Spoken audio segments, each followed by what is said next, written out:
In today's video, I want to introduce a powerful indicator on TradingView that is very useful in trading. To add this amazing indicator to our chart, here we click on indicators and we search triple confirmation kernel regression overlay. This one, which is written by Quantra AI. Alright, this is the indicator, and as you can see is overlaid on the price chart. This is an advanced indicator that is built based on kernel regression, and it helps you with trend directions and dynamic overbought and oversold zones. This middle line here, which is in gray color, is the mean or average, and this line, which between the line and price is filled with purple and green color, is the signal line. In times that the price is above the mean, it's considered to be advancing, and at times that the price is below the mean, it's considered to be declining. But being above or below the mean doesn't necessarily mean advancing or declining, and you can have the price above or below the mean but just in a flat form. So the safest interpretation would be to say when the price is above the mean, we have greater upside momentum, and when the price is below the mean, we have greater downside momentum. And for the signal line, it's an earlier signal in compared to center line crossover, and depending on the color you can realize if there is increased upside momentum or downside momentum. When it turns to green, it tells us that we have increased upside momentum, so advancing of the price is expected, and when it turns to purple, it tells us that we have increased downside momentum, so declining of the price is expected. Above and below the center line, we have these two lines. These two lines are one standard deviation from the mean, and these two lines are two standard deviation from the mean. In times that the price reaches to this level or goes beyond that, it's considered overbought, and in times that the price reaches to this level or goes beyond that, it's considered oversold. So when we have the price in these zones, two things can happen. We can have an instant reversal of the price and having the price back around the mean or below that if the pressure is high, or in another situation, we can have the momentum slow down before either reversal or further declining of the price in the prior direction. So when the price reaches to these zones, we know that the price is gonna pause there. So these zones are useful for setting your targets. For example, consider you are in an open long position here. So you know that when the price reaches to this zone, it's gonna stop here because it's overbought. So you can close your position and take your profit. Or consider you are in an open short position here. When the price reaches to this zone, you know it's oversold and the price is gonna pause here, so you can cut your risk and close your position. Besides this, you can also use these signals for entering a trade, but you need to know in what cases you have higher probability for instant reversals like this one, and filter the ones like this one that have higher probability to develop to a flat market. To have a better analysis of this indicator, it's better to set your chart type on Heikin-Ashi candles, so the noises will be removed and you can have a more clear picture of the market. And for this purpose, you must also go to the settings of this indicator and remove bar color here in the style tab, so you will have a clear picture of the market. And for confirmation of reversals, we can add another indicator, for example awesome oscillator, this one.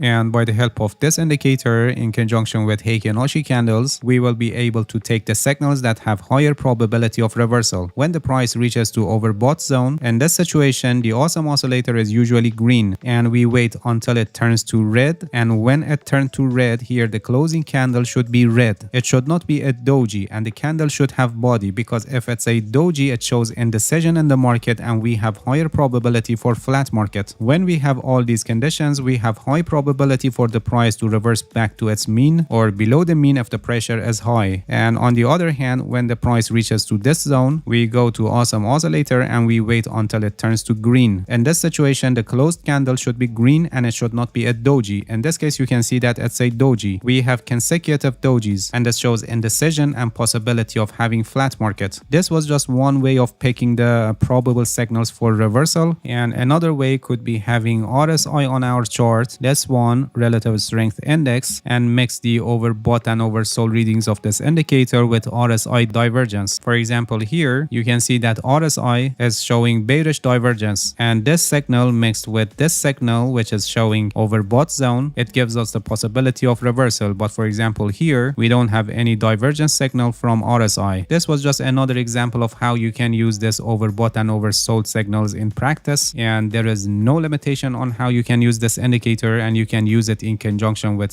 any other reversal strategy so you can further confirm your trading decisions. Alright, that's it. Thank you for watching this video. If you have any questions, feel free to ask and leave a comment for me. I'll answer your questions as soon as possible. If you haven't subscribed to my channel, please subscribe and hit the bell so you get the notifications of my new video. See you guys in next video and good luck with your trading.